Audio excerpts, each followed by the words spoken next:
Hi, everyone. This is Dr. Colleen Meyer. Welcome to our brand new take starring Michelle Petty and friends. Michelle, if you don't know, is a speaker, a food story finder, and the author of the soon to be released book, Leaving Large, the stories of a food addict. Michelle, take the floor. It's all yours. Thank you, Dr. Colleen, producer and host extraordinaire. Thank you so much. Oh, so it's Friday, it's 7 o'clock, so it must be time for a brand new take. If you are joining us for the first time, I just want to unpack a little bit of what Dr. Colleen had to say. She said that I am a food story finder. And what that means is this. As she said, I lost and gained over 700 pounds over the course of my lifetime. That's like 42 years. And what I figured out is I was eating too much of the wrong things for the wrong reasons, and I was doing it unconsciously. And the way that I figured out to raise my consciousness was by unpacking my food stories. And what we do here on Sunday nights is we unpack food stories and we unpack dilemmas and we unpack all the reasons that have to do with eating for the right reasons. And that's why I have Gina Cushenberry, our licensed nutritionist, who's here to weigh in on things. That's why we have Leslie Davis, the author of You Can't Eat Love, weighing in with another perspective on how we can get our mind and our bodies and our hearts and our stomachs and hunger and eating and food all in alignment. We get that all on the same page and we start eating for the right reasons, and we can start moving in a healthier, stronger direction with more pride, more power, more peace, more freedom, more confidence, and joy. Right? That's our little bit of joy goes a long way. So what we do on these Sunday night calls is we unpack the dilemma of the week, and Dr. Colleen will read that a little later on, and we'll each weigh in on our perspective. And many times it's something that happened to me, but certainly is if you're listening and you have a dilemma that comes up and you want us to talk about it, please, please, please just put it in the chat, right? Or message me. You can message me at I am brand new now in my Facebook group. You can find me on Instagram. You can also find me on YouTube. Just leave a chat. Leave your dilemma here in the chat. Also, I do want to mention that, as Dr. Colleen said, I have a new book coming out, Leaving Large, The Stories of a Food Addict. It is going to be available as an ebook on the 12th. That's like 2 days from now. Yay! For those of you who know, it's been a long road, and the hardback is coming out. The hardback is coming out on November 22nd. So we're all gearing up for that and moving forward to get that on track. So that's Leaving Large. But even before we get into the dilemma, our dilemma question, I want to share something with you, and I want to share it with the group, and I want to get a little bit of weigh in. Um, because here's the thing, is that we hear all the time, or I hear all the time, or people say all the time, really without thinking, I am an emotional eater. I'm an emotional eater, and emotional eating gets us in trouble. Well, the reality is, we all eating is emotional. It's all based in some sort of emotion. Because at the very base of it is, if I don't eat enough, you know, I won't live. I'll die. So there's some fear. There's some fear in that. But then there are the other things that lead us to emotional overeating, right? So that's what we need some clarity around. But here's what doesn't happen. What doesn't happen is that you say, I'm frustrated. I think I'll go eat an extra bag of French fries, or I get some cookies, or I'm angry. I'm going to go eat some Oreos. It doesn't happen like that. Here's how it happens: is you just feel this thing. You feel this twinge. You feel this urge to eat, and you think it's hunger, but it's not. And we're always going to be on that journey. And I'm setting this up because this is what happened to me today. So if you've paid any attention or know, I've been battling an ear infection for the past 2 weeks. The ear infection kind of has me down. I've been a little bit frustrated with that. Also, um, we put our house on the market in July, and everybody says it's a seller's market. Well, until 2 weeks ago, until a week ago, it was still on the market. So I wasn't feeling that seller's market thing. We put it on the middle of July. I thought we were going to have 5 offers by the end of July. That didn't happen, right? And so we finally did get an offer. We got an offer a couple of days ago, and I'm grateful. I'm grateful for that. We got an offer a couple of days ago, and the agent just sent me some paperwork earlier today, and it was this list of 13 things on the inspection report that they said that they wanted dealt with. Yeah, after we spent a couple of grand to get it in order. So I'm looking at these 13 things. I'm laying on the sofa. I'm feeling my earache, not feeling that good. I'm looking at these 13 things on this house that's been on the market much longer than I thought it was going to be. And I'm trying to also figure out what's going to happen with this book launch, trying to pull the marketing plan together. So the next thing I say to myself after I read these 13 things that need to be that's on this inspection report, I say to myself, I think I'll get an apple. So I go over, and as I'm biting into the apple, I say to myself, I am not hungry. I realize I'm not hungry. I had breakfast. I just had breakfast a little while ago, but here I am crunching on this apple and eating through this apple. I ate the whole thing, by the way. But as I sat there and finished the apple, I realized that was like automatic eating. It was an automatic response. It was all that stuff, because until I got that report from the real estate agent about this house and all these different things, I wasn't thinking about an apple. I wasn't hungry. And that's what happens is we have these everyday little frustrations or annoyances or things that just pop up and just try to derail us, and we feel this little and we think it's hunger, but it's not. And then this is one reason why. And I'm not saying that we aren't going to have some sort of response where you do eat like that, because I finished that apple very clearly. But the difference is, it wasn't a bag of potato chips. It wasn't ice cream. It wasn't cookies. It wasn't that other stuff that gets us in such deep trouble. And that's one reason why you just don't want to hang it around. Because if we control, if we're still going to try to manage and work on the reason why, right? If we have some awareness of it and we still do it, I mean, I could have had a whole bag of carrots, and it would have been okay, right?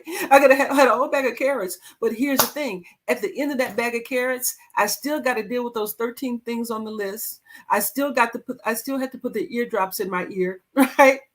And I still have to figure out my marketing plan. So the only problem, and this is such a clear example of it, the only problem that food will solve is hunger.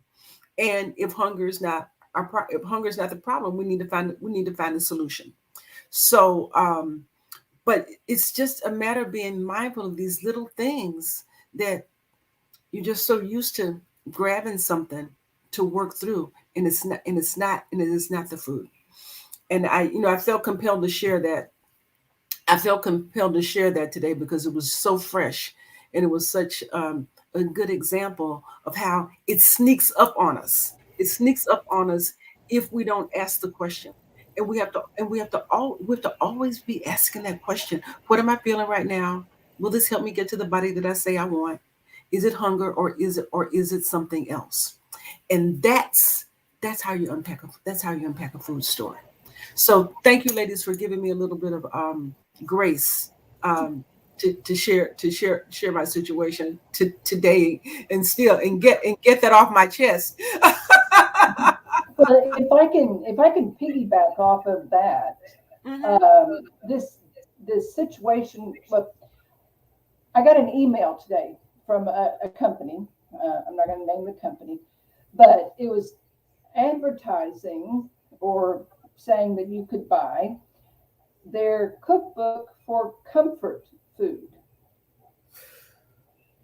And I saw that and I was like, okay, this right here is a huge problem because, and I talk about this in my book, you know, how many times do you see a commercial or something, or somebody is sad and they hand them a cookie, they hand them a candy bar, they hand them a something, you know, to make them feel better so that the person can feel better. And how many times do we say to ourselves, you know what, I'm feeling sad. I need to go and eat XYZ. And then here is a company that is advertising an entire cookbook on comfort food. And it's really bugged me ever since I saw yes, it. indeed. And then, you know, you couple that with today is National Mental Health Awareness Day. Mm-hmm. And I'm thinking, okay, National Mental Health Awareness Day. Well, to me, one thing that means is that we need to be aware of being kind to other people so that we can, because we don't know anybody else's state of mind or anything like that. And mental health is not just about needing a psychiatrist or medication or anything like that. If you're feeling sad and you're struggling with any kind of depression or anxiety, or you're struggling with food, if you're struggling with food or alcohol or drugs or whatever, you're struggling with a mental health issue, because where those things live are inside your mind. Yes. And Yes. so then we take this comfort food thing and we are putting it on top of National Mental Health Awareness Day. And I'm thinking, okay, the wheels have come completely off this wagon as far as I'm concerned. Because, you know, it needs to be circling back around to our families of origin. Food is to be, yes, it's for nutrition. Yes, we can enjoy the food. Yes, we can have those good memories with our family. Yes, we can experience all of those things. Yes, we can look forward to that cake. We can look forward to that pie. We can look forward to that stuffing. We can look forward to all of those things. But those things should be related to the memory of our family. So, you know something, this is something our family enjoys. It should not be comforting us in a moment of sadness, in a moment of grief, in a moment of where we feel as if we're despairing and nothing else is going to work. So we go for comfort food. And you know what, Leslie, what I actually say is that what we call comfort food is actually discomfort food, and it's a big lie. You know, it's a big old hoax. It's a big old hoax that, you know, that food manufacturers have pushed up on us, right? Well, And we but you know, see people label it. I mean, I've heard, I can't say how many absolutely, people, you know, they say, oh, you know, when I'm sick, I want comfort food. And I'm yeah, thinking, you know, to me, food when I'm sick, that's not comfort. But I was sick a lot when I was a little kid. So there's certain foods that I avoid because my mother thought, you know, people who are sick need to eat Jello all the time. So I don't eat Jello anymore. Jello, the new comfort food.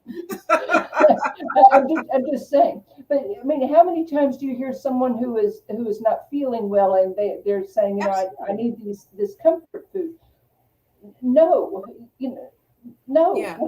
Yeah, yeah. I And you know what, I'm Leslie? at a loss for words, and I know you guys are going to be astonished that I'm at a loss for words on this topic, but I'm at a loss for words. But you know what part of that is, that comfort food thing is, I really believe is that, you know, in high stress situations or in situations where we feel helpless, right? And a lot of times that's where, you know, and I noticed it when I was dealing with my friend who was, you know, sick, and I spent all this time with her, and she liked certain soups. She liked certain soups, right? And there are a couple others. She liked certain crackers, and she liked a number of different things.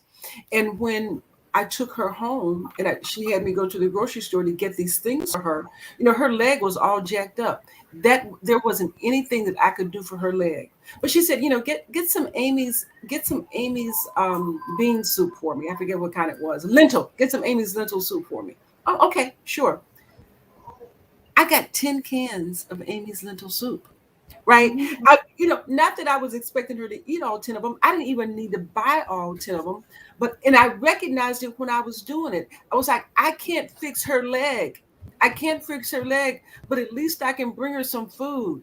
At least so and what I realized that she was just talking to somebody. We were having I heard her talking to somebody the other day, and she said, I really appreciated Michelle being here. I feel like she saved my life, right? And I'm like, and so she said, and it wasn't that she really did anything. It was just the fact that she was here. And that was like a light bulb that went off on me. And this is the thing, is we don't always realize that our presence is enough. We don't have, something happens in somebody's family. Oh, I need to bring a casserole. We need to take something. We need to show up with something, right? And we want to feel like we're doing something to fix this thing that we can't do anything about.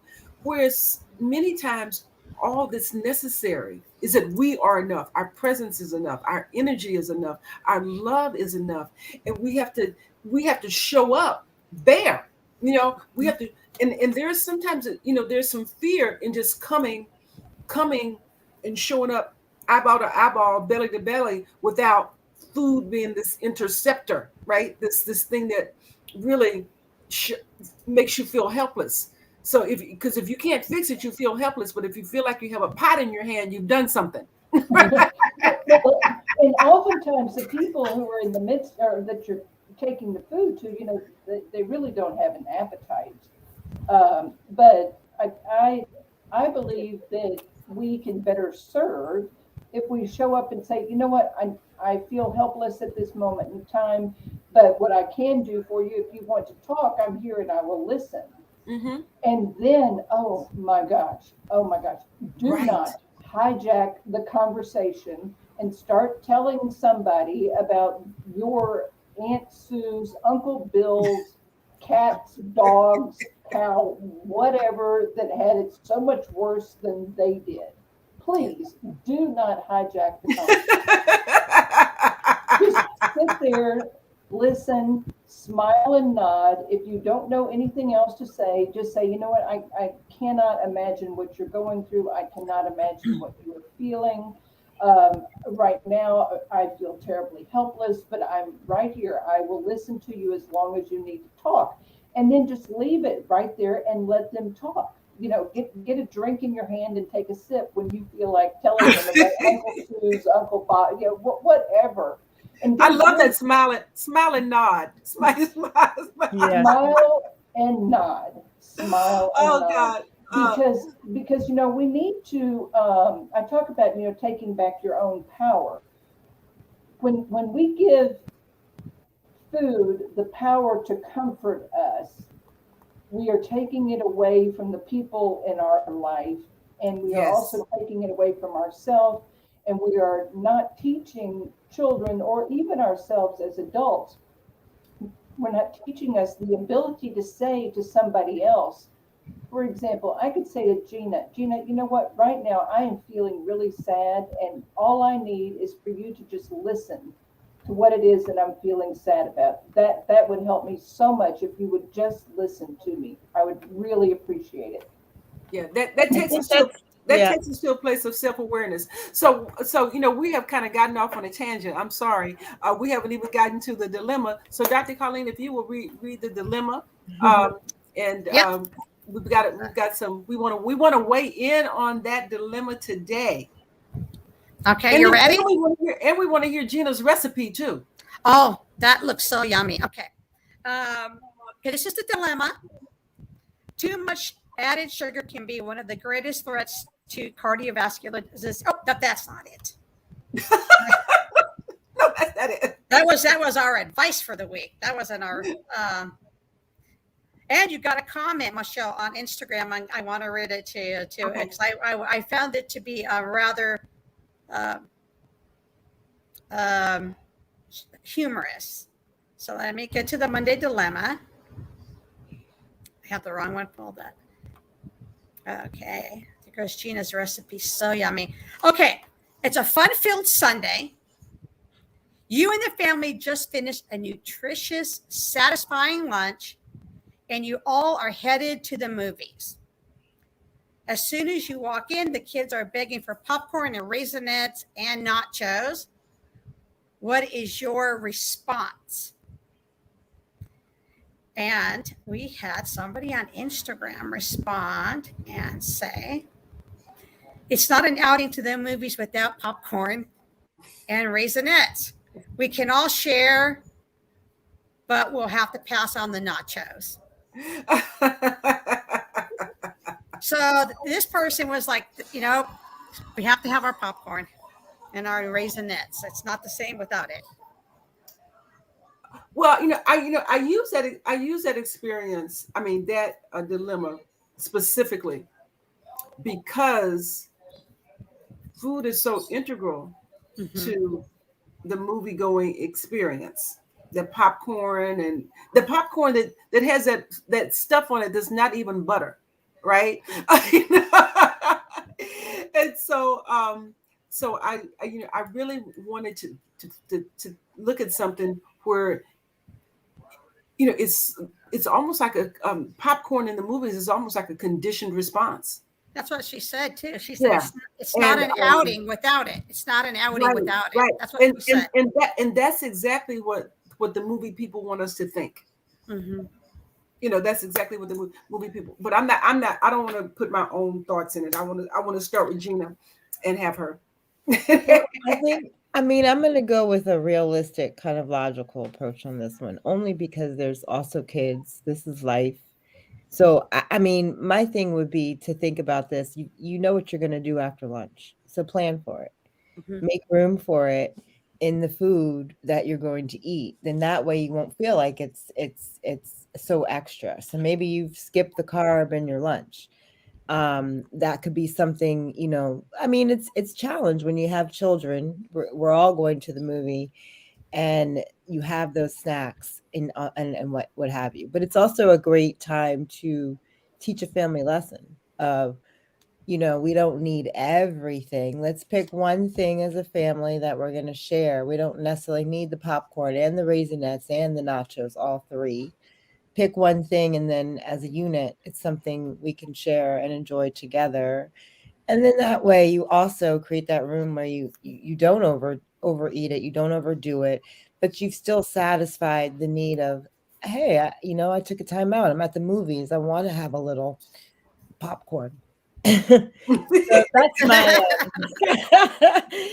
take on it for this week. I think, just giving yourself a little room to have that, but in the same sense, you're still making a smart choice, I think. And you can keep the butter and the salt off of it. Exactly. Too. Yeah. All right. So before Leslie jumps in, what I want to say is that dilemma actually came up from a childhood experience of mine, and the first movie I ever saw as a kid was Mary Poppins. And so my aunt took me to see it, and we're going to see Mary Poppins. And I had dinner. Well, we had dinner before we went to see Mary Poppins. When we got there, all the people were in line getting the popcorn and the thing. I'm like, I want some popcorn. And she said, you just ate. You're not hungry. And so, we went in to see Mary Poppins. We went in to see Mary Poppins. Then, I think she felt like the next time we went to the movies, I'm like, no, you just ate your hurt. Then after that, I think she felt kind of guilty about not letting me have popcorn. So what she would do is she would pop the popcorn and bring it in the movies. And so but here's the thing. She thought it was about the popcorn, right? And this is what I mean. It's not about the food. It's about the food story. It's about the story behind the food. I didn't necessarily want the popcorn. I wanted the experience of standing in line, going up to the counter. I wanted to do what everybody else was doing. I wanted to do that. I don't care. I didn't care about. I don't want the popcorn in your purse. I want that popcorn. Right? And she's like, we're not spending all that money on that popcorn. This popcorn is better, right? But that's how we get wrapped up in the food being the experience, and we have to separate it. We have to be really vigilant and diligent about separating it and being aware of experiential eating. Experiential eating. So yeah. So she thought, oh, I got the answer. I don't want my kid, I don't want my niece to be feeling all bad at the movie. So yeah, if she wants some popcorn, we'll just bring it in there. I don't know. I've never heard of anybody bringing popcorn in. Candy and soda, but I never heard anybody popping. No. She didn't bring a big bag. I mean, she didn't bring like a big long bag, but she had a big purse. So there were some baggies. There were some baggies of popcorn, and so yeah. Yeah. I mean, it's a good idea too. I mean, when you are actually on some kind of plan or eating regimen, I always highly recommend bringing it yourself, so you're more in control of it. But the thing is like, we have these moments in time sometimes, so it's just really, that's when you have to go in and ask yourself that question first, what I mean, and really plan for it. Yeah, and plan for it, and understand what's happening. Yeah, exactly. Understand what's happening, because here's what else would happen. And if anybody's watching this, I would love for you to try this at home, and let us know what happens. Have dinner with your family. Have dinner with your family, and then an hour later say, oh, let's have movie night. Let's pop in a Netflix and pop some popcorn. Pop some popcorn and just leave it on the counter. Leave it on the counter and see who goes to get it. Because of the association is so strong, right? Just pop it. Oh, but the very fact that it's going to be popped in there is going to be a trigger that you're supposed to eat it. And it will have nothing to do with hunger. It'll have everything to do with the association. Mm-hmm. That's what we have to really just start breaking all that apart. All right, so Leslie, your turn. Well, what I was going to say is similar to what Gina was saying, but what I would do with my kids, and what I even do with myself, is we would have a conversation on our way to the movie. Okay, this is what we just did, so this is what we're going to do when we get to the movie. And we would have a plan before we ever walk through the door. And so the expectation would be laid before the car was even put in the parking spot. And I do the same thing with myself, because, I mean, I'm not going to lie. My favorite thing at the movie is a large popcorn with tons and tons and tons of butter, and the ginormous Diet Coke with absolutely no ice anywhere near it. But since changing my choices and being aware of what I'm putting into my body and the things that I prefer to do, I now will treat myself to a medium popcorn, and I'll cut back on the butter. And I'll go for a large Diet Coke with no ice in it. But I just believe that if we are intentional with our actions, and we can also teach our children and other people with us, we just finished eating this great dinner. We're on our way to the movie. What is our plan? So we have a plan when we walk through the door.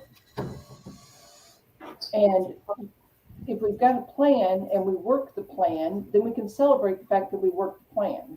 And I think that we'll have a better experience. And I'm not saying that if your idea of a great time at the movies is to have a large popcorn with extra butter, I'm not saying don't do that.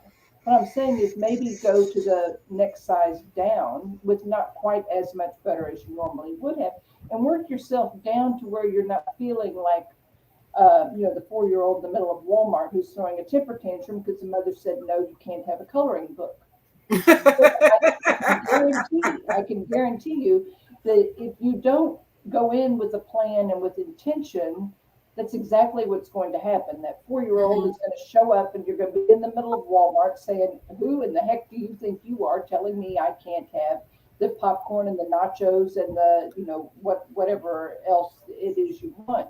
But if you go in with a plan, and if you know that you're going to work the plan, then, that 4-year-old stays very calm and very quiet and enjoys whatever the heck it is that you're having. But I also believe that it opens it up to conversation, so that if you're with other people, you're with children, you have a conversation before you ever walk in the door. You know what it is that you're doing. You've set expectations. You know what's going to happen. Nobody has any questions. Everybody sits down. Everybody is great because nobody feels cheated, left out, or anything else. So I just think that it's really important. And you talk about, popping the popcorn when you have the movie. I can tell you in my house, you'll have people beating their way to the microwave, but it ever going to make it to the counter. And the dogs will be lined up wanting their portion. But when it comes to food, and this circles back around to the topic earlier, this comfort food thing, we need to be intentional about what it is we're eating and why we are eating it. Absolutely. And have a plan as to what we're doing so that we can do what Gina is talking about. Be aware of the calories that whatever it is you're counting or measuring or whatever, be aware. But at the same time, if you do decide, and I'm not going to lie and say I don't, if you do decide that you haven't been to the movies in a long time, and so you're going to have a large popcorn with a lot of butter on it, you know what? Own it. Just flat out own it. I went to the movie. I wanted the large popcorn. I wanted a lot of butter on it. That was what I wanted. I had it. I enjoyed it. I'm done with it. I'm not going back tomorrow and the next day doing it again. This is a once in a 2 or 3 year thing. But be intentional, own it, don't lie to yourself. And so what I would say to wrap up with that owning it is that there are going to be times for all of us when we eat when we're not hungry. But the first thing is just to have some clarity that the purpose of food, the purpose of eating is nourishment and nutrition. And when we're eating outside of that, just to understand it. So the I'm going to have it because I want it, then that is an opportunity. That is an opportunity to really unpack for yourself why I want it. Right? You can go ahead and have it, but understand that there's an emotion that's driving your desire to have it in this moment. Maybe it's the pleasure for it. Maybe it's just the exercise in your own free will, and you want to operate in that space. But just so when you're eating, just this clarity of knowing, yeah, I know this isn't nutritious. I know it's not nourishing, but I'm eating it because I want this. There's some clarity, But again, just like Leslie said, that get back on track. But here's what I found that happened to me over time is that I got to the point where I didn't want it. After you go from the big tub with all the greasy stuff, and then you start going down to the smaller tub, and you start going down to the smaller one, and you start going down to the smaller one, it becomes a process where you realize, you know what, I don't even want it. I don't even need it. It doesn't mean anything to me anymore. Right? That's not what this is all about. So it's a journey. It's a process of getting there.